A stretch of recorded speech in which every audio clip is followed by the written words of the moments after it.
పెంచడానికి అవకాశం ఉందా లేదా అనేది ప్రశ్న అధ్యక్ష.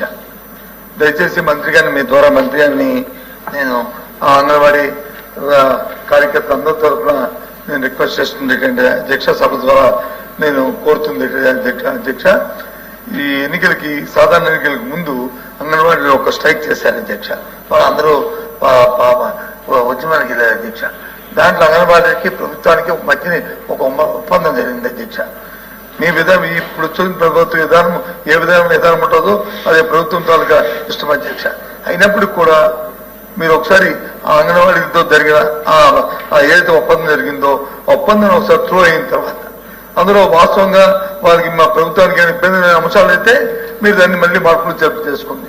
లేదు ప్రభుత్వానికి అంగన్వాడీకి సామరస్యంగా ఉండడానికి ప్రభుత్వానికి అది బర్డెన్ లేదనుకుని పరిస్థితి వచ్చినప్పుడు ప్రభుత్వం దాన్ని చేయడానికి అవకాశం ఉన్నప్పుడు దయచేసి అది చేయాలని మీ ద్వారా నేను అంగన్వాడీ తరఫున కోరుతాను. ఎందుకంటే ప్రభుత్వాలన్నీ కంటిన్యూ ప్రాసెస్ అధ్యక్ష, కంటిన్యూ ప్రాసెస్ కాబట్టి ఒక యూనియన్ తో వాళ్ళతో మనం చేసిన అగ్రిమెంట్ని దాన్ని అంగీకరించి దాన్ని అమలు చేసిన బాధ్యత ప్రభుత్వానికి ఉంటుంది. కాబట్టి వారి తరఫున నేను ప్రభుత్వాన్ని, మంత్రి గారిని కోరుతున్నాను అధ్యక్ష.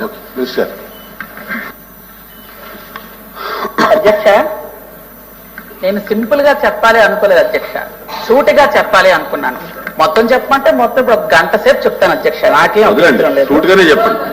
అధ్యక్ష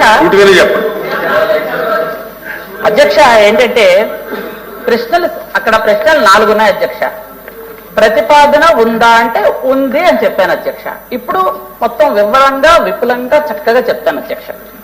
అయితే అధ్యక్ష, అంగన్వాడీస్ మొత్తం 55,607 అధ్యక్ష. మొత్తం వాళ్ళ జీతాలు కూడా మీకు ముందుగా చెప్పాను అధ్యక్ష. ఏంటంటే గౌరవ సభ్యులు మనకి 4 అడిగారు అధ్యక్ష. బొర్రా గోపీమూర్తి గారు, అలాగే కెఎస్ లక్ష్మణరావు గారు, ఇలా వెంకటేశ్వరరావు గారు, బొత్స సత్యనారాయణ గారు, 4 అంటే మీరు అడిగారు కదా.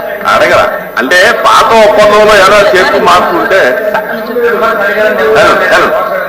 సార్ 4 అడిగారు, మీరు అడగలేదు. ఓకే, వీళ్ళు 3 అడిగారు.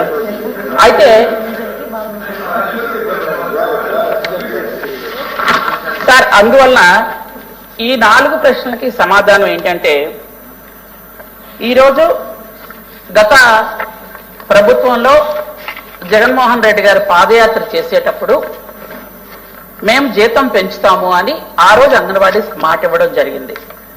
అంగన్వాడీస్ 5 సంవత్సరాలు ఓపిక పట్టిన తర్వాత 5 సంవత్సరాల చివరిలో 45 రోజులు వాళ్ళు ధర్నా చేసిన మాట వాస్తవం అధ్యక్ష.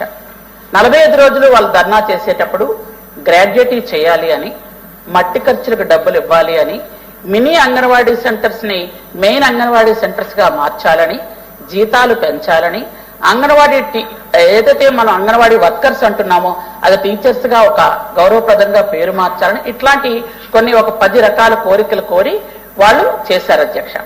అయితే ఈ 10 రకాల కోరికల్లో ఒక్క కోరికను కూడా తీర్చకుండా 45 రోజుల్ని వాళ్ళకి గాలికి అలా వదిలేశారు అధ్యక్ష. 45 రోజులు వాళ్ళు ధర్నా చేస్తున్నా, నిరాహార దీక్షలు చేస్తున్నా, పండుగ రోజు కూడా ఆ ఆడపడుచులు అందరూ రోడ్డు మీదే ఉన్నారు కానీ కనీసం వచ్చి మాట్లాడే దిక్కు ఆ రోజు లేదు అధ్యక్ష. అయితే ఆ రోజు మీరు ఏమి ప్రతిపాదనలు చేశారు ఏంటి అనేది తర్వాత చూస్తాం అధ్యక్ష.